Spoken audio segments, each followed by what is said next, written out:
নমস্কার বন্ধুরা, আজ আমি তৈরি করছি শীতকালের সবজি দিয়ে লাবড়াও বলতে পারেন, কিংবা পঞ্চরত্ন সবজিও বলে অনেকে, বা ঘ্যাট।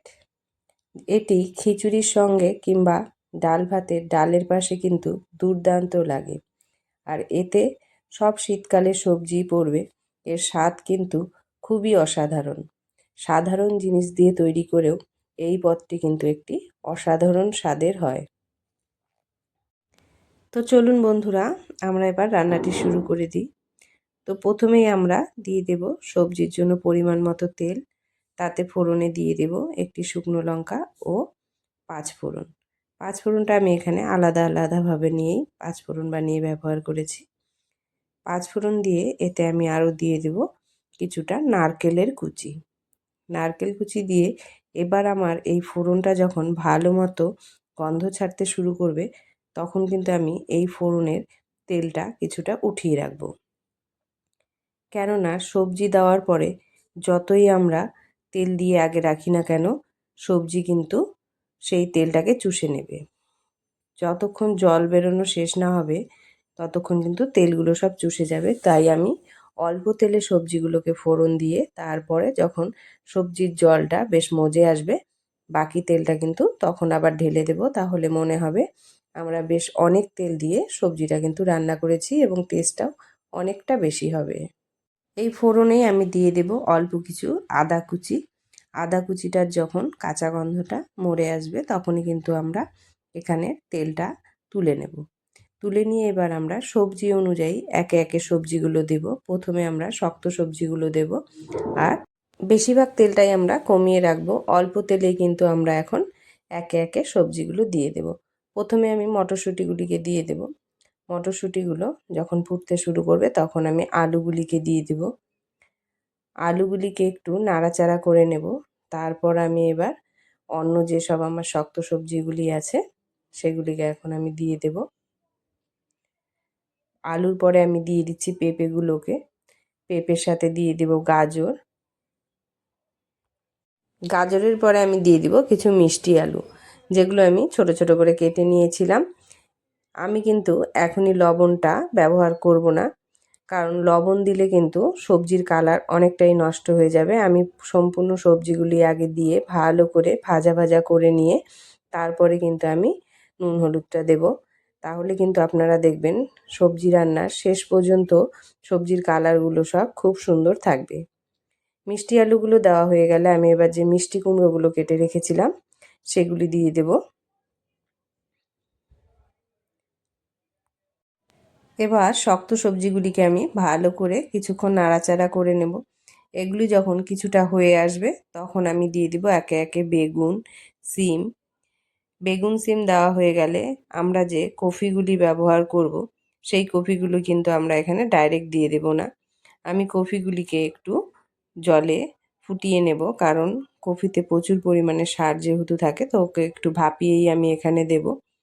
তো কফিগুলিকে আমি ভাপিয়ে নিয়ে তারপর এখানে কিন্তু মিশিয়ে দেব।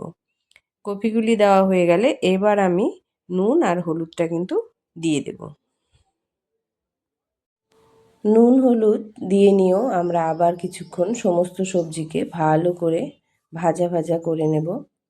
যখন দেখব সবজিগুলো আমার সব একসাথে মিশে গেছে তখন আমি এখানে দিয়ে দিব ঝালের জন্য বেশ কিছু কাঁচা লঙ্কা। কাঁচা লঙ্কা দিয়ে এবার আমি এই সবজিগুলিকে মজতে দেওয়ার জন্য ঢেকে দেব।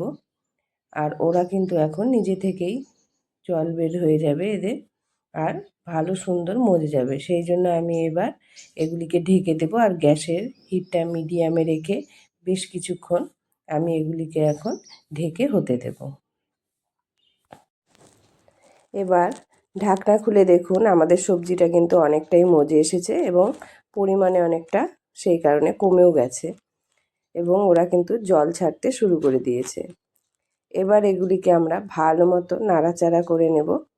তারপর এগুলিকে আবার কিন্তু আমরা ঢেকে আবার কিছুক্ষণ হতে দেব। এবার আমরা গ্যাসের ফ্লেমটা কিন্তু আরও কমিয়ে দিব। কমিয়ে আবার 5 থেকে 10 মিনিট এগুলিকে কিন্তু আমরা ঢেকে আবার হতে দেব।